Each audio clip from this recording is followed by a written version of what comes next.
inflammatory bowel disease.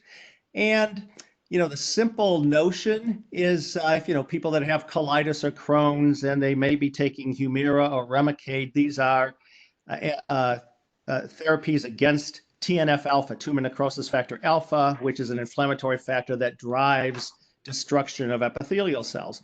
But it's not that simple. It's not as if an epithelial cell in the intestine sees TNF alpha, that it will die.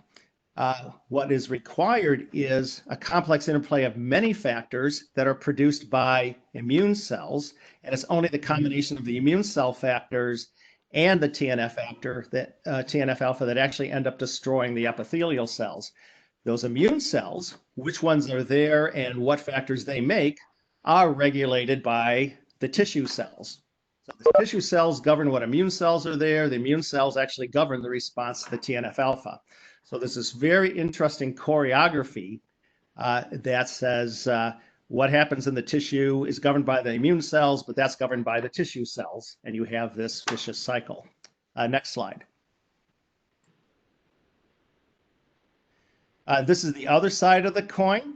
And if you have tissue damage from colitis or Crohn's or something like that, and you want to heal it, how do you heal it? Well, you'd like to add a growth factor or something like that, or a matrix factor. Again, it's not that simple, that you add a factor and you're going to influence the tissue cells. It's going to influence the immune cells. The immune cells are going to affect the response of the tissues you're trying to heal from the wound with whatever factor you induce. So you simply cannot get these systems correct without the interplay between epithelial cells and immune cells, and it goes in both directions. It's not unidirectional, it goes in both directions. So both the tissue damage disease in the first place and any kind of therapeutic requires being able to shape this choreography properly. Next slide, and this is the last one, I believe. Okay, the last thing I want to say is, of course, methods progress. And these days, there's all the rage in single cell methods, transcriptomics, epigenomics, things like that. And they have tremendous strengths because you really can get down to individual cells and learn a lot about those individual cells. They have tremendous weaknesses at the same time. One is that rarely are they proteomic in any comprehensive way. So you're really relying on what you're going to understand is gene regulation. And of course, there's a long way between gene regulation and physiology.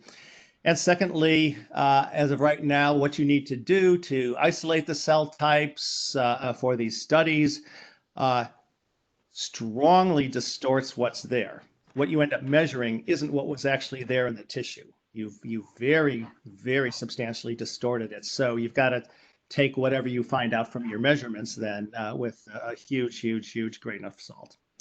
Nonetheless, methods are progressing and single cells can add something, but they're certainly not determinative in themselves. Well, let me leave it at that. I hope I've given you a perspective on the role of immunology in tissue pathophysiology. And I guess we have questions later. Thank you. Thank you very much. If we have any questions, we'd be happy to take them now.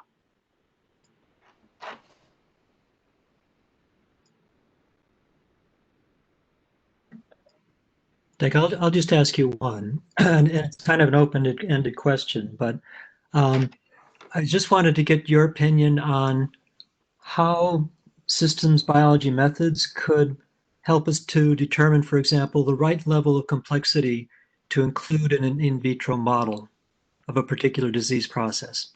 Yeah, good. So the way I would go about it is to have to start with, I'll call it the ground truth of something in vivo, whether it's an animal or human to the extent that you can get it. And from that, what the systems biology analysis allows you to do is that even if you measure hundreds of molecules and dozens of cell types, what the systems modeling will do of the type I talked about, it'll narrow it down to the most crucial aspects underlying whatever pathology or treatment. So those two examples that I showed you, in both of those studies, it was narrowed down to, we can find, 3, 4, 5 different cell types and 10 to 12 different key molecules, that if those were all present, those were what were predominantly governing what was going on. So that's the idea, to take the huge complexity and boil it down to what are the most crucial factors. Great, that's perfect. Thank you, Doug.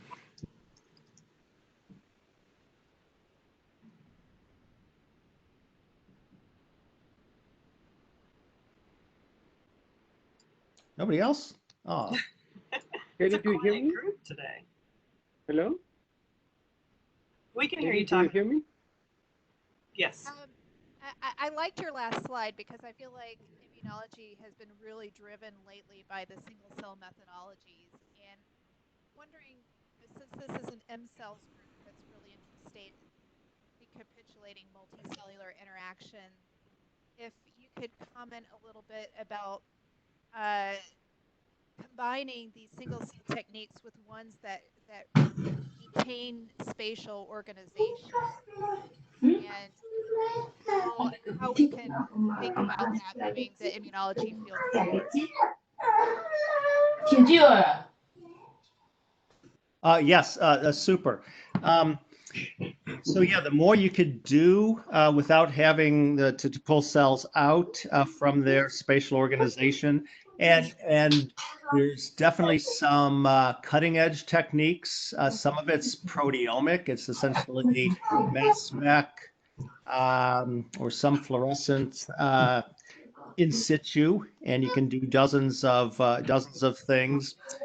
You know, it's always a trade-off between extent of measurements. Can you measure 10 things, 20 things, 50 things, or a couple of things, versus then the rest of it? So right now, if you want to go spatially, you can, but you're probably only measuring a couple dozen things rather than 100 things.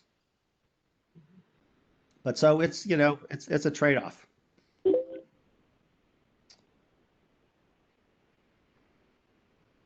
But I have to say, I think there's an over-reliance on single-cell omics at this point in time. It gets you something, but it gets you a lot less than a lot of people would like to claim it does.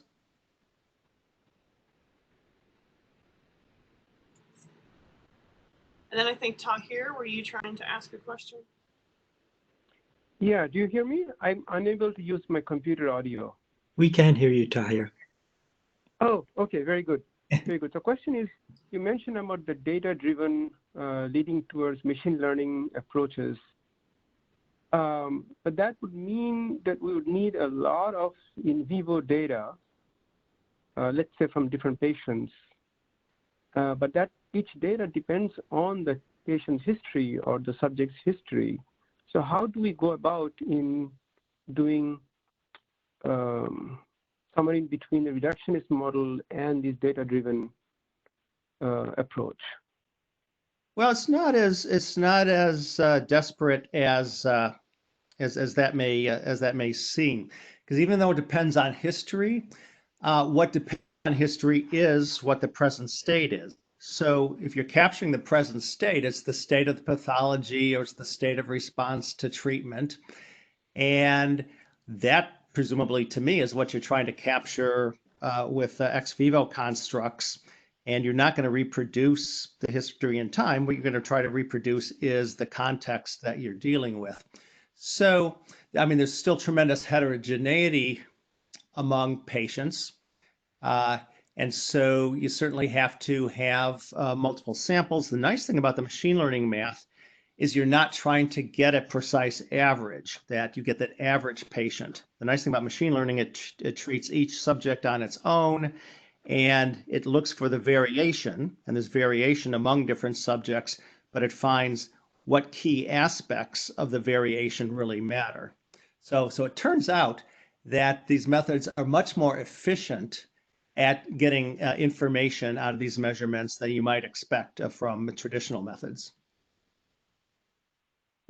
So you know, I'd be happy to work with you on it, but it actually works a whole lot better than you might think firsthand. Okay.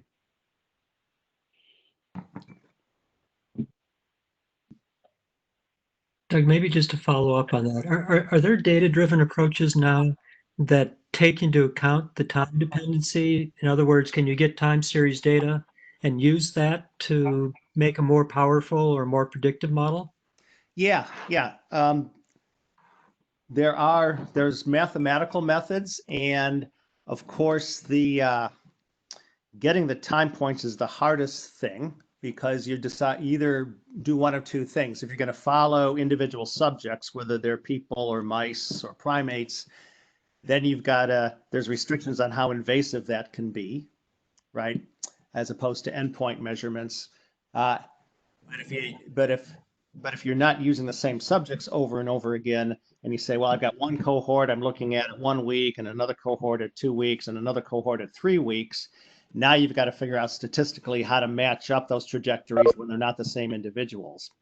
Having said that, there are mathematical methods for how you line up subjects across different cohorts, even temporally, as well as using the temporal data as part of the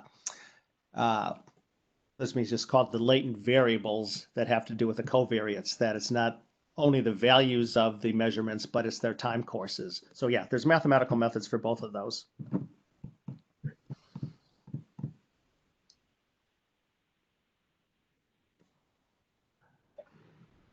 As usual, making the measurements is harder than the modeling part. Yeah, I can imagine. And anybody wants to follow up on any specific aspect, feel free to email me, because I can send you papers, references, have a discussion about your interests. I would enjoy doing that.